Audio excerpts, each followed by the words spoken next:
Hello friends, welcome back to my YouTube channel Khatana Education Hub. जैसे कि हम blood के बारे में पढ़ रहे थे, तो इसकी हमने फर्स्ट वीडियो में जाना कि ब्लड में कौन कॉम्पोजिशन कितने टाइप के होते हैं, ब्लड किसे बोलते हैं, और ब्लड में कितना बॉडी में कितना लीटर ब्लड पाया जाता है, और इनके बारे में हमने जाना। सेकंड पार्ट में हम ब्लड की आज सेल्स के बारे में जानेंगे। अगर आपने फर्स्ट पार्ट नहीं देखा हो तो मैं डिस्क्रिप्शन में लिंक डाल दूँगा, वहाँ से आप देख सकते हैं। तो हम ब्लड की सेल्स के बारे में बात करें तो ब्लड में तीन टाइप की सेल्स प्रेजेंट होती हैं। कितने टाइप की? तीन टाइप की सेल्स प्रेजेंट होती हैं, जो कि ब्लड में मिली हुई होती हैं, जो कि क्या होती हैं, ब्लड में प्रेजेंट होती हैं। तो जो ब्लड की सेल्स पाई जाती हैं, पहली कौन सी होती है? आरबीसी सेल्स, जिन्हें हम रेड ब्लड सेल्स के नाम से भी जानते हैं। और दूसरी है डब्ल्यूबीसी, वाइट ब्लड सेल्स। और तीसरी कौन सी होती है? प्लेटलेट्स प्रेजेंट होती हैं। क्या होती हैं? प्लेटलेट्स प्रेजेंट होती हैं। बारे में बात करते हैं। किसके बारे में? रेड ब्लड सेल्स के बारे में बात करते हैं। जो हमारी रेड ब्लड सेल्स होती हैं, जो क्या ब्लड में प्रेजेंट होती हैं, क्या होती हैं? ब्लड में प्रेजेंट होती हैं। तो आरबीसी आर द क्या? RBC are the most abundant blood cells. क्या होती है? मोस्ट अबुडेंट ब्लड सेल्स होती हैं। जो आरबीसी ब्लड सेल्स पाई जाती है, क्या पाई जाती हैं? ज़्यादा मात्रा में पाई जाती हैं। क्या? क्वांटिटी ज़्यादा होती है। The presence of haemoglobin gives them a red blood cell. जो हमारी बॉडी में जो ब्लड में हीमोग्लोबिन पाया जाता है, क्या पाया जाता है? हीमोग्लोबिन पाया जाता है, उसकी वजह से ही जो ब्लड का कलर होता है वो कहता है रेड होता है। क्या होता है? ब्लड का कलर रेड होता है। हम इसकी शेप की बात करें तो जो हमारी आरबीसी क्या पाई जाती है? क्या पाई जाती है? आरबीसी पाई जाती है, वो बीकॉन केवा शेप या डिस्क शेप की पाई जाती है। कौन सी? बीकॉन केवा शेप या डिस्क शेप की इसकी शेप होती है। और साइज़ की बात करें तो इसकी जो आरबीसी होती है हमारी, उसके 7 से 8 माइक्रोमीटर साइज़ पाई जाती है। कितनी पाई जाती है? 7 से 8 माइक्रोमीटर साइज़ पाई जाती है। और जो हमारी आरबीसी होती है, उसकी लाइफ टाइम की बात करें, मतलब कितने दिन जीवित रहती है, उसकी बात करें तो ये वन 120 डेज तक जिंदा रहती है। क्या था? लाइफ स्पैन कितना होता है इसका? 120 डेज होता है। कितना होता है? 120 डेज होता है। और जो हमारी आरबीसी होती है, जिसकी नॉर्मल रेंज की बात करें तो कितनी संख्या में पाई जाती है? तो 4.5 से 5.5 लाख तक पाई जाती है। कितनी? 4.5 से 5.5 तक पाई जाती है। और जो हमारी आरबीसी होती हैं, क्या होती हैं? आरबीसी होती हैं, उनके अगर ग्रेवयार्ड के बारे में जानें, किसके जहाँ पे इसकी जाकर डेथ हो जाती है, उसके बारे में जानें तो RBC are the destroyed in the spleen, also known as the graveyard of the RBC. जो आरबीसी का ग्रेवयार्ड होता है, जैसे हम कब्रिस्तान के नाम से जानते हैं, उसे वो क्या होता है? स्प्लीन होता है। क्या होता है? जो आरबीसी का ग्रेवयार्ड होता है वो क्या होता है? स्प्लीन होता है। रेंज तो 4.5 से 5.5 मिलियंस होती है। लेकिन हम अगर जो मेल में अगर इसकी रेंज की बात करें तो ये 4.5 से 5.5 तो मेल में प्रेजेंट होती है। और फीमेल की बात करें तो 4 से 5 मिलियन, ये कितनी? 4 से 5 मिलियन ये फीमेल में प्रेजेंट होती है। कितनी प्रेजेंट होती है? 4 से 5 मिलियन फीमेल में प्रेजेंट होती है। और चाइल्ड की बात करें, अगर हम चाइल्ड की बात करें तो जो आरबीसी की रेंज होती है वो कितनी होती है? 6 to 7 मिलियंस होती है। कितनी होती है? 6 to 7 मिलियन आरबीसी की रेंज होती है। और जो हमारी आरबीसी है, उसमें जो हमारी आरबीसी पाई जाती है, वो उसके जो फॉर्मेशन की जो प्रोसेस होती है, क्या होती है? फॉर्मेशन की जो प्रोसेस होती है उसे एरिथ्रोपोइसिस के नाम से जानते हैं। किसके नाम से? एरिथ्रोपोइसिस के नाम से उसको जानते हैं। और जो आरबीसी होती है हमारी, जिसका फॉर्मेशन कहाँ पर होता है? बोन मैरो में होता है। कहाँ पे? बोन मैरो में होता है। जो हमारी आरबीसी होती है उसका फॉर्मेशन किधर हो रहा है? बोन मैरो में हो रहा है। फंक्शंस पाए जाते हैं। क्या पाए जाते हैं? फंक्शंस के बारे में बात करेंगे तो the transportation oxygen to different part of the body. जो हमारी आरबीसी पाई जाती है, क्या पाई जाती है? आरबीसी पाई जा रही है, वो ऑक्सीजन का ट्रांसपोर्टेशन करती है बॉडी के डिफरेंट पार्ट तक का। कहाँ तक करती है? बॉडी के डिफरेंट पार्ट तक ट्रांसपोर्टेशन करती है। Aids in the determination of the blood group. जो हमारी आरबीसी पाई जाती है, क्या पाई जाती है? आरबीसी पाई जाती है, वो हमारे ब्लड ग्रुप का भी डिटर्मिनेशन करती है। क्या करती है? हमारे ब्लड ग्रुप का भी डिटर्मिनेशन करती है। नेक्स्ट है इसमें assist the maintaining the body temperature. जो हमारा बॉडी का टेम्परेचर होता है, क्या होता है? बॉडी टेम्परेचर होता है, उसे मेंटेन करने का भी वर्क करती है। क्या करती है? मेंटेन करने का भी वर्क करती है। Help in the transportation of the gas, जो हमारी गैसें पाई जाती हैं जैसे CO2 हुआ, बॉडी में ऑक्सीजन हुआ, उनका ट्रांसपोर्टेशन करने का भी वर्क करती है। जैसे कि हमने इसे फर्स्ट फंक्शन में जाना कि जो ऑक्सीजन को डिफरेंट पार्ट तक पहुंचा रही है वो भी गैसों के ट्रांसपोर्टेशन में आ रहा है, उसके अंदर आ रहा है। नेक्स्ट इसमें हम बात करेंगे WBC के बारे में, जो हमारी वाइट ब्लड सेल्स प्रेजेंट होती हैं ब्लड में, उनके बारे में बात करेंगे। तो जो WBC होती है उसे हम ल्यूकोसाइट के नाम से जानते हैं। किसके नाम से? ल्यूकोसाइट के नाम से जानते हैं। आल्सो नोन एज ल्यूकोसाइट, यानी कि ल्यूकोसाइट के नाम से जानते हैं। Help in providing protection agents disease, जो हमारी डिजीज प्रेजेंट होती है, रोग प्रेजेंट होते हैं, प्रोटेक्शन प्रोवाइड करवाती है। क्या करवाती है? सुरक्षा प्रोवाइड करवाती है। इनरेगुलर शेप, इसकी जो शेप होती है इनरेगुलर होती है, मतलब कोई इसकी शेप नहीं होती है। नॉर्मल रेंज की बात करें तो 4500 से 11,000 जो इसकी रेंज होती है, कितनी होती है? 4,500 से 11,000 इसकी रेंज होती है। MM³ इसकी रेंज होती है, कितनी होती है? 4,500 से 11,000 इसकी रेंज होती है। नेक्स्ट इसमें हम इसके टाइप्स के बारे में बात करें। किसके बारे में? टाइप्स के बारे में बात करें तो जो हमारी WBC होती है कितने टाइप में? 2 टाइप में डिवाइड किया गया है। तो पहला पहला टाइप है ग्रेन्युलोसाइट। क्या होता है? ग्रेन्युलोसाइट। और सेकंड टाइप की बात करें तो जो हमारा WBC का सेकंड टाइप होता है एग्रेन्युलोसाइट होता है। क्या होता है? एग्रेन्युलोसाइट। तो इसमें देखते हैं हम किस में ग्रेन्युलोसाइट में देखते हैं तो इसके 3 टाइप में डिवाइड किया गया है। किसने टाइप में? 3 टाइप में डिवाइड किया गया है। तो न्यूट्रोफिल्स, ईसोनोफिल्स और बेसोफिल्स में डिवाइड किया गया है। तो इतने 3 टाइप है, न्यूट्रोफिल्स, बेसोफिल्स और और ईसोनोफिल्स में डिवाइड किया था। ग्रेनुलोसाइट को ग्रेनुलोसाइट क्यों कहा जाता है? अगर इसकी हम बात करें तो जो हमारा ग्रेनुलोसाइट होता है उसमें ग्रेनुलस प्रेजेंट होते हैं। क्या प्रेजेंट होते हैं? ग्रेनुलस। ग्रेनुलस की बात करें तो जो दाने लाइक स्ट्रक्चर प्रेजेंट होती है। क्या होती है? दाने लाइक स्ट्रक्चर प्रेजेंट होती है। तो जो हमारा ग्रेनुलस होता है वो प्रेजेंट होता है और इसकी जो फॉर्मेशन होता है, क्या होता है इसका जो फॉर्मेशन होता है वो जो हमारी बोन मेरो होता है। क्या होता है? बोन मेरो होता है इसकी मेनुलोब्लास्टो में होता है। कहाँ पर? बोन मेरो के मेनुलोब्लास्टो में इसका फॉर्मेशन होता है। कहाँ पर होता है? फॉर्मेशन होता है। तो नेक्स्ट इसमें सबसे पहले हम इसकी जो फर्स्ट टाइप है न्यूट्रोफिल्स के बारे में बात करेंगे। किसके बारे में? न्यूट्रोफिल्स के बारे में बात करेंगे। तो they take colour from both acidic and alkaline dye. क्या जाता है? जो जो न्यू न्यूट्रोफिल्स होता है। क्या होता है? न्यूट्रोफिल्स होता है। उसका जो कलर की बात करें तो जो न्यूट्रोफिल्स होता है क्या होता है? जो एसिड और एल्कलाइन दोनों टाइप का डाई के कलर का होता है। क्या होता है? दोनों टाइप के डाई के कलर का होता है। और जो हमारा granules are present inside the cytoplasm and they functions to क्या होता है? Neutralize pathogens. जो हमारा न्यूट्रोफिल्स होता है। क्या होता है? जो हमारा न्यूट्रोफिल्स होता है जो साइटोप्लाज्मा के जो ग्रेनुलस पाए जाते हैं। क्या होते हैं? ग्रेनुलस उत्पन्न होते हैं। यह हिस्टामाइन को न्यूट्रल करने का कार्य करते हैं। क्या करते हैं? हिस्टामाइन होता है उसे न्यूट्रल करने का कार्य करते हैं। क्या करते हैं? न्यूट्रल करने का वर्क कर रहे हैं। ईसोनोफिल्स या एसिडिक फिल्स की बात करें तो ये कितना 3 से 5% प्रेजेंट होती है। कितने प्रेजेंट होती है? 3 से 5% प्रेजेंट होती है। They take colour from both acidic dye, जो इसका कलर के होता है जो एसिडिक डाई कलर देती है। कौन सा कलर देती है ये? एसिडिक डाई कलर देती है। और eosinophils are responsibly for allergic and secrete histamine. जो इनोसिफिल्स होती है। क्या होती है? इनोसिफिल्स होती है वो एलर्जी के लिए और हिस्टामाइन के सीक्रेशन के लिए रिस्पॉन्सिबल होती है। क्या होती है? हिस्टामाइन होता है उसके सीक्रेशन के लिए और एलर्जी के लिए रिस्पॉन्सिबल होती है।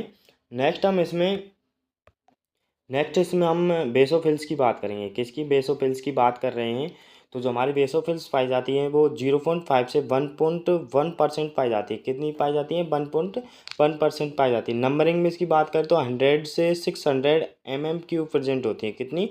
100 से 600 MM³ प्रेजेंट होती है। और इसकी लाइफ स्पैन की बात करें, मतलब इसका जीवन काल की बात करें तो लगभग 5 डेज होता है। कितना? 5 डेज होता है। इसका कितना होता है? 5 डेज होता है। और जो हमारी बेसोफिल्स होती हैं उनमें जो उनके साइटोप्लाज्मा के अंदर जो ग्रेनुलस ग्रेनुलस प्रेजेंट रहता है, क्या प्रेजेंट होता है, जो साइटोप्लाज्मा होता है उसके अंदर क्या प्रेजेंट हो रहा है, ग्रेनुलस प्रेजेंट होता है। Granules are present inside the cytoplasm. जो हमारा बेसोफिल्स होती है उसके साइटोप्लाज्मा के अंदर ग्रेनुलस प्रेजेंट हो रहा है। और जो हमारा ग्रेनुलस होता है, ग्रेनुलस की बात करें तो दानेदार स्ट्रक्चर पाई जाती है, क्या पाई जाती है, दानेदार स्ट्रक्चर पाई जा रही है, उसे ग्रेनुलस बोल रहे हैं। नेक्स्ट इसमें देखेंगे तो it accumulation in connective tissue are from the mast cell is perfume the secretion of the histamine heparin। और जो हमारी कनेक्टिव टिश्यू में जो हमारा कनेक्टिव टिश्यू होता है उसमें मास्ट सेल का फॉर्मेशन होता है। किसका होता है, मास्ट सेल का फॉर्मेशन होता है। जो हमारे कनेक्टिव टिश्यू होते हैं उसमें जमा होकर जो ये बेसोफिल्स होती है जमा होकर मास्ट सेल्स का फॉर्मेशन करती है। और जो हिस्टामाइन और हेपेरिन का सीक्रेशन करती है। किसका, हिस्टामाइन और हेपेरिन का सीक्रेशन करती है। अगर हम इसके फंक्शंस की बात करें बेसोफिल्स के, तो जो it helps the killing bacteria. जो हमारे बैक्टीरिया बॉडी में जो बैक्टीरियाज आ जाते हैं उन्हें किलिंग करने का वर्क करती है। क्या करती है, मारने का वर्क करती है। जो लाइफ स्पैन की बात करें, इसका मतलब जीवन काल की बात करें, तो वो कुछ कुछ घंटों या फिर कुछ दिन बोल सकते हैं हम, कितना, या फिर या तो 1-2 दिन या फिर कुछ घंटों के लिए ये जीवित रहती है। फिर बाद में से ये डेड हो जाती है, फिर नई नई बेसोफिल्स बनेंगी, फिर वो वर्क करेंगे। ऐसा होता है, मतलब कि या तो कुछ घंटे या फिर कुछ लगभग कुछ दिनों तक ये जीवित रहती है। नेक्स्ट इसमें हम बात करेंगे साइट्स के बारे में। एग्रूनोलोसाइट्स के बारे में बात करेंगे। तो जो एग्रूनोसाइट होता है, एग्रूनोसाइट क्यों बोलते हैं, तो WBC inside whose cytoplasm granules are not present and called granulocyte.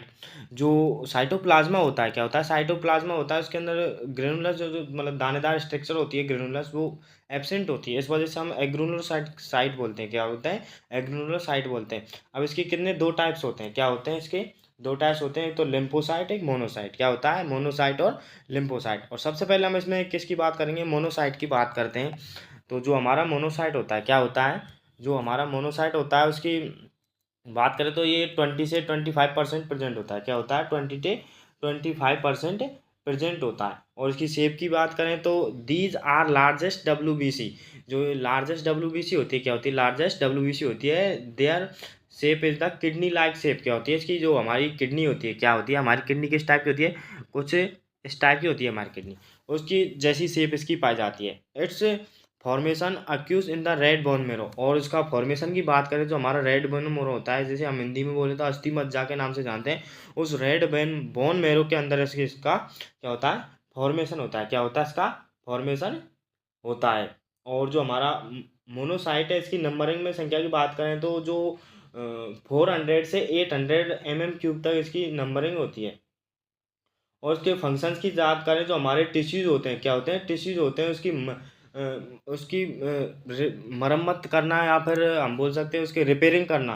क्या, टिश्यूज की रिपेयरिंग करना तथा उनको भक्षण की प्रक्रिया करना होता है। क्या होता है, भक्षण करना होता है। नेक्स्ट इसमें हम बात करेंगे लिम्फोसाइट के बारे में। किसके बारे में, लिम्फोसाइट के बारे में।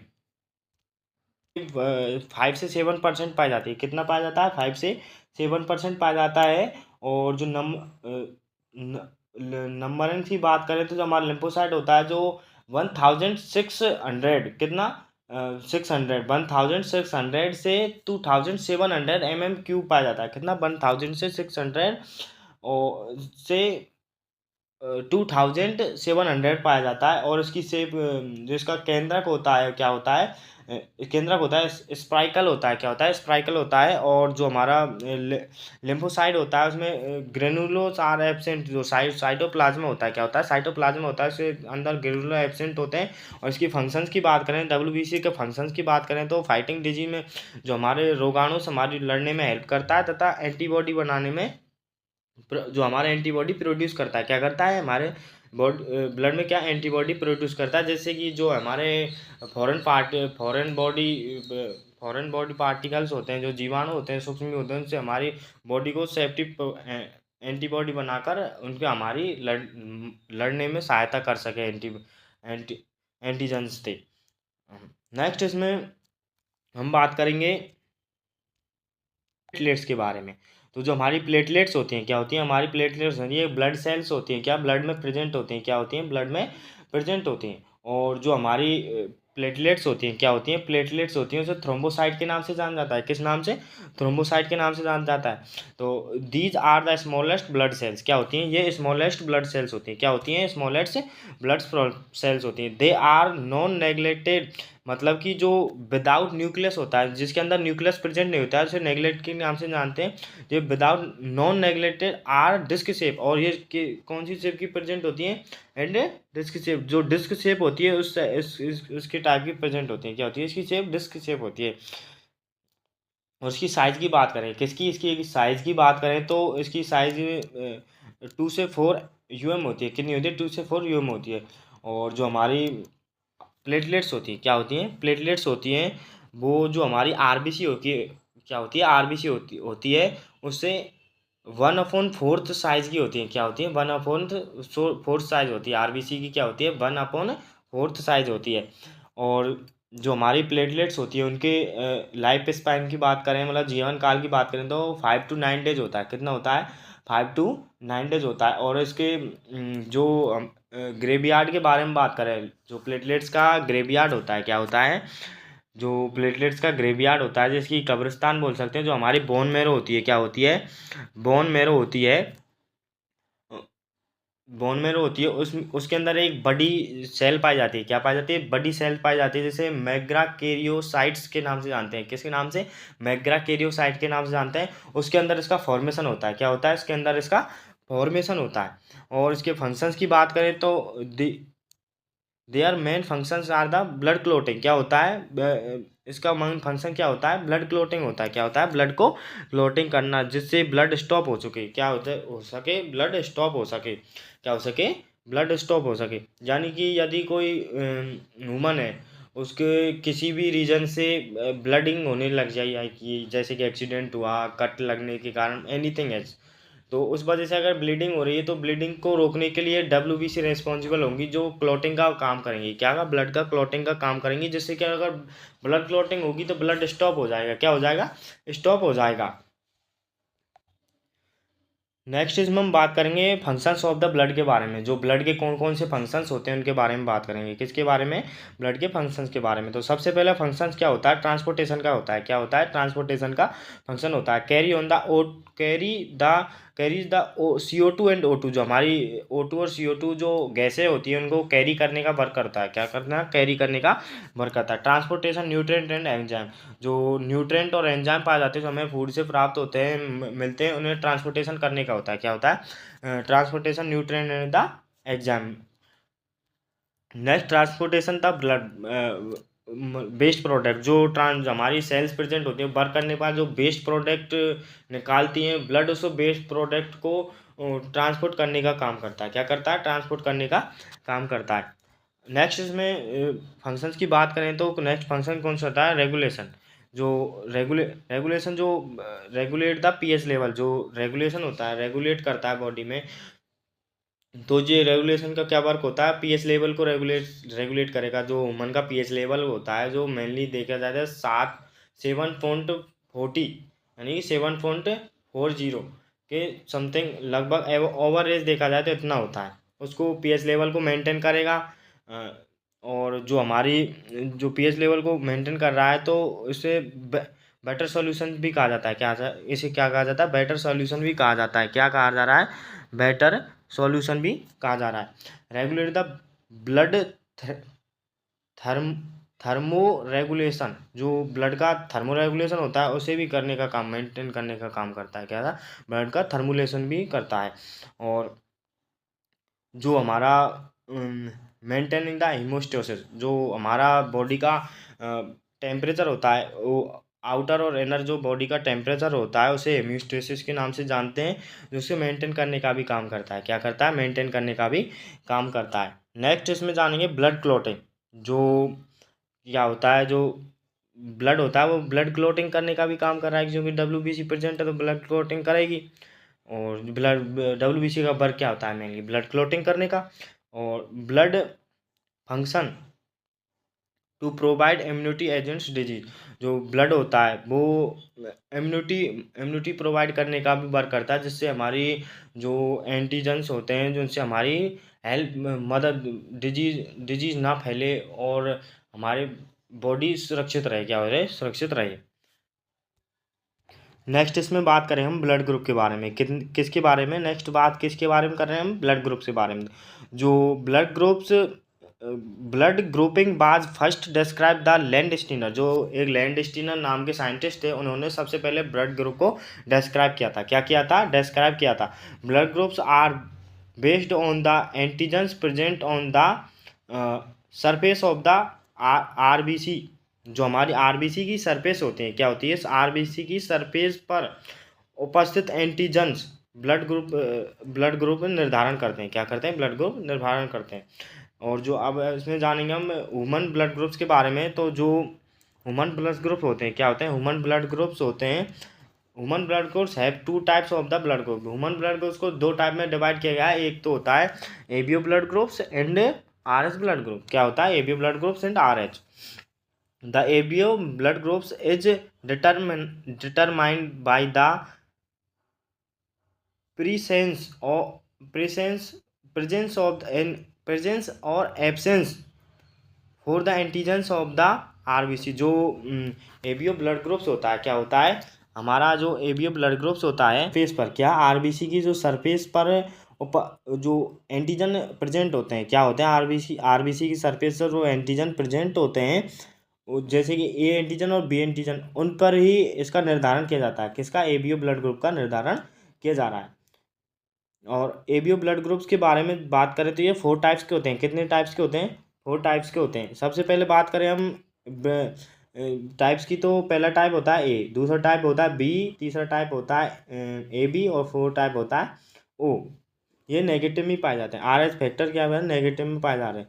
और सर्व डोनर की बात करें जो मतलब हर किसी को ब्लड दे सकता है, किसी भी ब्लड ग्रुप वाले, तो ओ नेगेटिव होता है। क्या होता है, ओ नेगेटिव होता है। और एक्सेप्टेबल की बात करें जो एक्सेप्ट कर सकता है, तो ए बी प्लस होता है। क्या, A B positive blood group होता है। क्या होता है, A B positive blood group होता है। नेक्स्ट इसमें आर एस फैक्टर्स की बात करें तो इसमें इतना ज़्यादा नहीं है कि R S factors it was the first seen in reuse making. जो आर एस फैक्टर होता है ये फर्स्ट बार रियूज मेकिंग में यूज किया। जो हमारा आर एस फैक्टर है, क्या होता है, इसको सबसे पहले रियूज मेकिंग के अंदर भेजा गया था। किसके अंदर, रियूज मेकिंग के अंदर भेजा गया था। नेक्स्ट इसमें वो ए वाला ब्लड ग्रुप होता है वो किस किस को ब्लड दे सकता है, किस किस से ले सकता है। और जो बी होता है वो ले सकता है, दे सकता है, कौन कौन से एंटीजन्स एंटीबॉडी प्रेजेंट होते हैं उनके बारे में हम जानेंगे।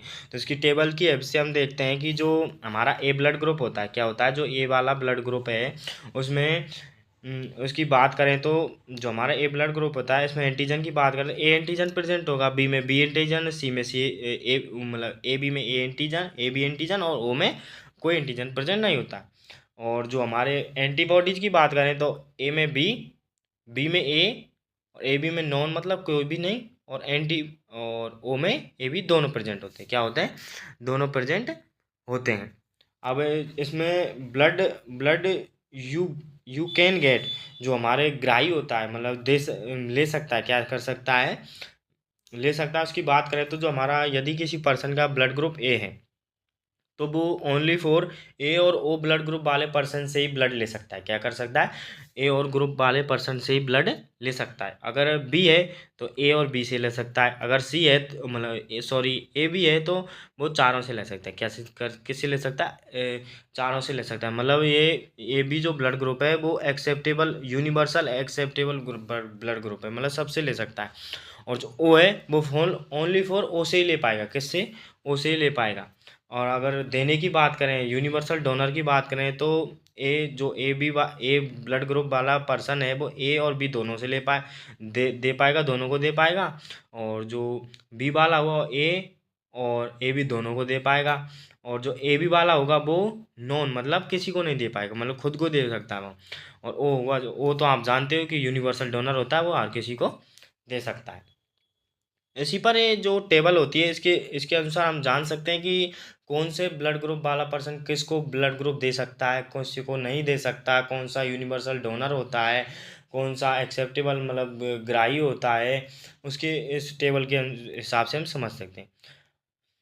इसी पर जो हमारा ये ब्लड ग्रुप होता ब्लड वाला चैप्टर होता है वो ख़त्म होता है। अगर दोस्तों अगर आपको इस ब्लड ब्लड ग्रुप वाले चैप्टर में या फिर ब्लड में कोई भी दिक्कत आई हो तो कमेंट बॉक्स में ज़रूर बताना। अगर आपको कोई परेशानी आ रही है तो कमेंट बॉक्स में ज़रूर बताना। अगर आपको अच्छा लगा हो तो लाइक करना, सब्सक्राइब करना। तब तक के लिए धन्यवाद। मिलते हैं किसी नए टॉपिक में, नए चैप्टर के साथ में।